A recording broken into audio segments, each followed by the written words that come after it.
انسان کو اگر کسی سے محبت ہو تو وہ اس کی ہر ادا اور اس کی ہر عمل کو غور سے دیکھتا ہے اور اس کو اپنانے کی کوشش کرتا ہے اور اس کی سب باتوں کو یاد رکھتا ہے۔ تو اسی طرح ہر مسلمان اپنی جان و مال سے زیادہ اپنے نبی سے محبت رکھتا ہے۔ تو حضور پاک صلی اللہ علیہ وسلم سے محبت کا تقاضا یہ ہے کہ ہم ان کے خاندان والوں کے نام جس طرح جانتے ہیں، ان کی اولاد کا نام جس طرح جانتے ہیں، ان کی ازواج مطہرات کا نام جس طرح جانتے ہیں، تو اسی طرح ہمیں حضور پاک صلی اللہ علیہ وسلم کے غلاموں اور ان کی باندیوں کے نام بھی معلوم ہونے چاہیے۔ تو آج کی ویڈیو میں آپ کے لیے حضور پاک صلی اللہ علیہ وسلم کی کنیزیں اور باندیوں کے نام ذکر کروں گا۔ السلام علیکم، آپ دیکھ رہے ہیں مائی ڈیپ تھاٹس۔ حضور پاک صلی اللہ علیہ وسلم کی 4 کنیزیں تھیں۔ نمبر 1، ماریہ قبطیہ۔ یہ حضور پاک صلی اللہ علیہ وسلم کے صاحبزادے حضرت ابراہیم کی والدہ ہیں۔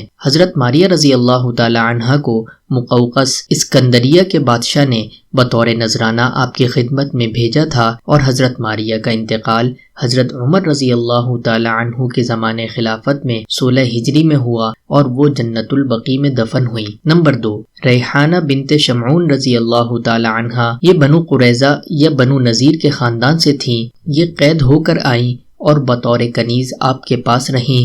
حجۃ الوداع کے بعد 10 ہجری میں انتقال ہوا اور جنت البقیع میں دفن ہوئیں۔ نمبر 3، نفیسہ رضی اللہ تعالی عنہا۔ نفیسہ اصل میں ام المؤمنین حضرت زینب بنت جحش رضی اللہ تعالی عنہا کی باندی تھیں۔ جب ایک مرتبہ حضور پاک صلی اللہ علیہ وسلم حضرت صفیہ سے ناراض ہو گئے اور پھر 2-3 مہینے تک آپ ان سے ناراض رہے، پھر جب آپ ان سے راضی ہوئے تو اس خوشی میں حضرت زینب رضی اللہ تعالی عنہا نے اپنی باندی نفیسہ کو آپ صلی اللہ علیہ وسلم کو ہبہ کر دیا۔ نمبر 4، ان تینوں کے علاوہ ایک اور کنیز بھی تھیں جن کا نام درست طریقے سے معلوم نہیں ہو سکا۔ آج کی ویڈیو سے بس اتنا ہی۔